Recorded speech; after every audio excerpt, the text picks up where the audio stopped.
HPV, or the human papillomavirus, is the name given to a group of viruses of which some can cause cancers.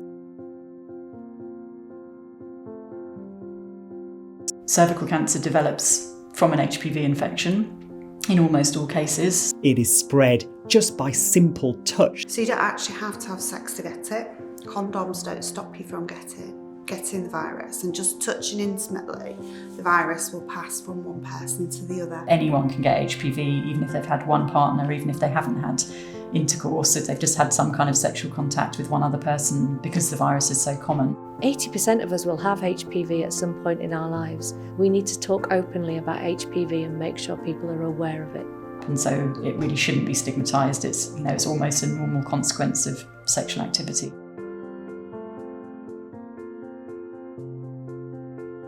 We're running this campaign because in 2019 cervical screening programmes changed. So now samples are first checked for HPV, and that allows a tailored response so people who are more at risk can get more frequently screened. There are lots of different types of human papillomaviruses, and most of the time our immune systems will clear them ourselves. However, there are some which can cause prolonged infections and change the cells of the cervix, and that can increase your risk of developing cervical cancer. So you would only ever know if you've got the HPV virus related to precancerous cells of the cervix on a smear test. It's not something that you have symptoms.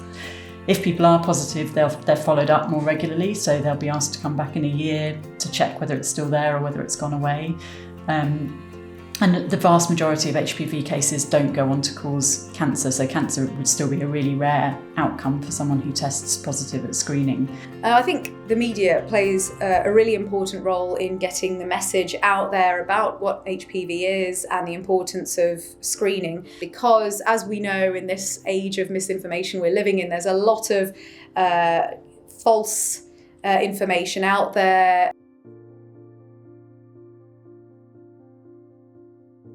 HPV stands for human papillomavirus or something like that. I've had my HPV jab, so I do know what it is. No, I don't know what HPV stands for.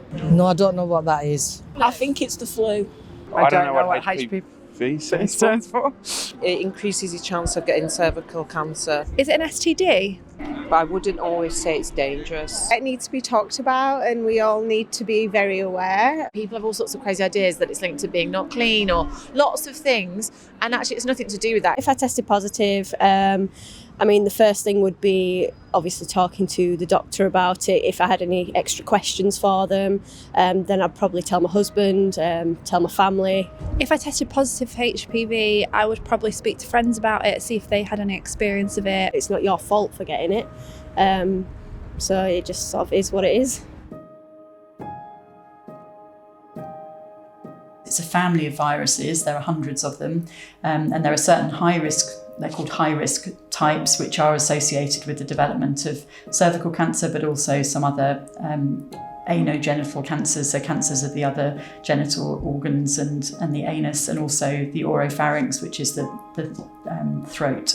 But the good news is there is a vaccine to help prevent getting HPV and it causing cancer. The vaccination programme is for girls and boys, usually in school year 8, so when they're 12, 13 years old, and the idea is to vaccinate them before they're exposed to the virus, so before the onset of sexual activity for most kids. It protects against the strains of human papillomavirus that can lead to cancers, primarily cervical, but also anal and oral cancers. It's really important that both doses are given and received by the people who are having the vaccine. We do see girls that have had the vaccine that do get precancerous cells. As good as the HPV vaccine is at preventing cancer, it isn't completely foolproof, so it's still really important to attend for your cervical screening.